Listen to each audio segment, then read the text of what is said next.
Hey ladies and gentlemen, and welcome back to another video. I hope you all are well. And in today's episode, we're going to be taking a closer look at the newest release by the company Mugler, and this one is called Alien Man Fusion. So make sure to stay tuned.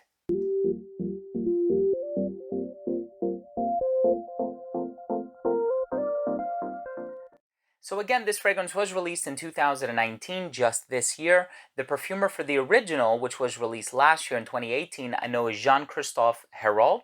And so I'm not entirely sure if it's the same nose who worked on this particular composition, but there are an awful lot of similarities between the original and this one. So this is one that I actually purchased back in August, I think it was, when I was visiting a good friend of mine up in Canada. It might have even been as early as July. Yeah, I'm pretty sure it was July. And so I've actually been playing around with this one for a few months, really giving it proper testings and thorough wearing so that I can better understand it. Now, I wasn't really a fan of the original. I feel like the original wasn't much of an alien. I don't think it did things differently enough. I'm a huge fan of Mugler. I love the Angelman line, whether we're talking about pure malt, pure Havan, pure Tonka, pure coffee. There are a lot of really interesting scents in that lineup.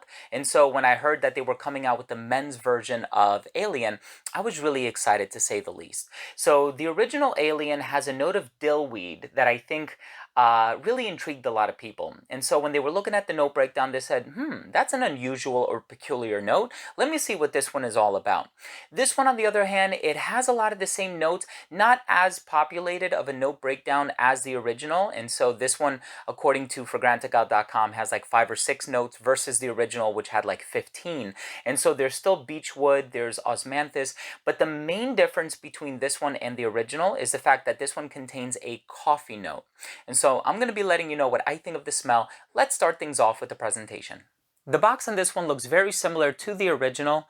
You just have some information at the bottom with your serial number punched in there right below the UPC. And then on the side here, you have the alien pattern embossed all over the side of the box. The back of the box just has the information to their e-commerce and the ingredients printed below that. And this is a refillable bottle, so the top portion can be removed. It also has a built-in atomizer.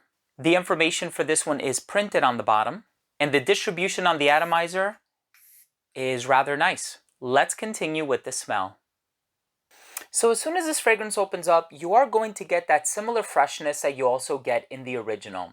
However, there is this overtone of coffee.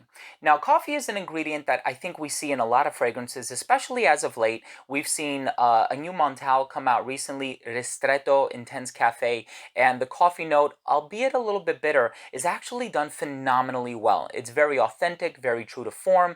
Even if we're talking on the niche side of things, we have Follow by Kerosene, which I feel like is a holy grail coffee fragrance. This one, on the other hand, while I do perceive the coffee note, and my friend Chad smelled it as well, and he actually picked up on a little bit of the coffee too, it's not done in excess. And I suppose that for some people that might actually be a good thing. For myself, on the other hand, I like it to be a little more alien, a little more novel, a little more unique. And so I was kind of hoping that I would get a little bit more of that coffee note, but unfortunately in the end it did let down. But of course that is a personal preference. I get a little bit of the osmanthus thing going on in here as well, and in its natural form it can actually come across to be a little bit aggressive. This one, it doesn't. It's smooth. There's that element of freshness that I think a lot of people will really enjoy about this one. And then as you give it a chance to settle down or dry down onto your skin, some of those woodsy facets start to come out a little bit more, but this is not a woodsy composition. I think online they actually called it a woody spicy. I personally don't get that. I don't think there's anything in here that is overly spicy or overly woodsy. It's more of like a fresh, mildly and uniquely floral composition with an overtone of coffee.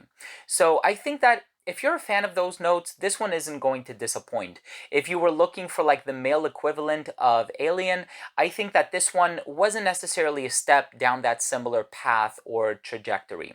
Whenever I think of the woman's Alien, which of course my mother used to wear, and she still wears to this day, and my sister-in-law wears it, and I'm very familiar with the smell. I personally own a bottle of it, as well as 1 or 2 of its flankers. That one has a very indolic jasmine note. There isn't any jasmine to speak of in in this composition, or not one that really makes itself immediately apparent as far as the perfumer's inner workings are concerned. I don't know if he or she used jasminol, which is one of the main components in jasmine, or it's a synthetic counterpart that can be synthesized in a laboratory. But this one, on the other hand, doesn't necessarily have any sort of indolic jasmine-y component to it that I can speak of. However, if you are a fan of a fresh, sort of understated scent that is mildly floral and just hints, the ever so subtle hint at the note of coffee, this might be one that you might like. This one unfortunately doesn't cater to my personal taste. However, I do find it to be an improvement over the original. And so the original was a little bit too bland for my taste. This one, on the other hand, I feel like with the inclusion of the ever so mild and subtle coffee note, it actually does make it a bit more interesting to the nose. I am, however, looking forward to other flankers released within this line. I think that, the way that I feel towards this one is the way that perhaps some people might feel towards Angel Men or Amen. They might feel as though, it was a little bit too rough, a little bit too aggressive with that dreaded tar note that people seem to talk about, and that patchouli that can be a little bit too soil driven, a little bit too earthy, a little bit too dirty, if I may use that adjective as well. And so I feel like a lot of the pure flankers had redemption. And I think that for people who weren't a fan of the original Angel Men, they might actually be a fan of pure coffee or pure tonka or cryptomint or even ultra zest, because it is a pretty healthy deviation from the original. The only one that wasn't was Le Parfum de Cuir, which is the essence of leather or the perfumes of leather. And so that one actually smelled very similar to the original, with an added leather accord or leather component. So this one, not too crazy about, but I suspect that there will be some flankers released down the line that will actually cater to my personal taste. I'm waiting on them. Let's go ahead and finish things off with my overall assessment. Now, first up, in terms of the uniqueness and the overall smell, I do find this to be a unique scent, not so much so when compared to the original, but in terms of other designer fragrances currently on the market. I know fresh is an adjective that I use to describe this scent, but no way would I compare this to the likes of like a Dior Sauvage or a Bleu de Chanel or something along those fresh terms. I think it's a reinvented freshness, and for some people, they might actually find this one to be rather unique. However, the differentiation between this and the original is quite minimal, and so even if you do a side-by-side, which I have done because I purchased both, I can see that there isn't that much of a disparity between the two. In terms of the longevity on this one, I got about 4 to 5 hours, so the longevity on this one is also a little bit lackluster. However, it does all depend on whether you're spraying your clothes in addition to your skin, what the oil condition of your skin is like. Do you have dry skin, oily skin? But on my skin, it lasted 4 to 5 hours. Projection on this one was nice for the first hour to hour and a half. It wasn't until about the 3.5 to 4 hour mark that it really sat close to the skin, and I couldn't be able to smell it much beyond that. And I actually did wear this one. So we went to the Hudson's Bay Company when I visited my friend Chad up in Canada, and I had applied it earlier that afternoon. And so it was maybe about like 4 or 5 o'clock p.m. And I asked him if he was able to smell me, and he couldn't smell me. And so this is one that I kept going back for, reapplying, and to no avail. This one really didn't last a very long time. And so in terms of the versatility on this one, I think it's okay. Despite the fact that it's marketed for men, I do think that a woman could pull this off too. I think that this is one that I would wear when the weather gets a little bit hotter outside.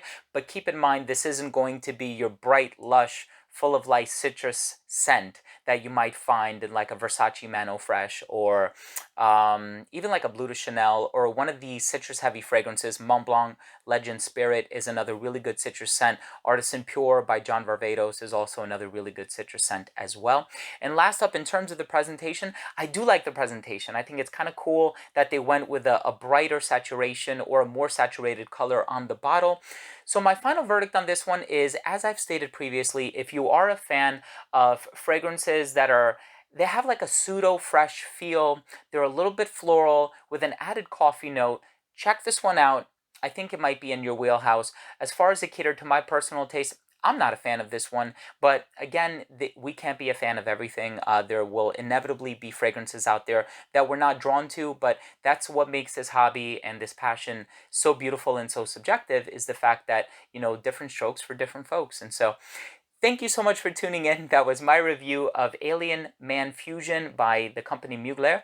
If you own or have tried this fragrance, I would love to know what you think. Leave a comment down below. Also, are you a fan of this fragrance? Let me know. Leave a comment down below. I always love to start an interaction. And if you are new to this channel and you took something of value from this video, I would love it if you could support what I do. All you have to do is click the subscribe button in the corner there. And this way, whenever I do upload future fragrance related content, it will get delivered straight to your feed. Make sure to also click the bell notification next to the subscribe button so you will get a notification whenever I do upload future videos. Thanks again for watching. I love you all. We'll see you next time. Bye.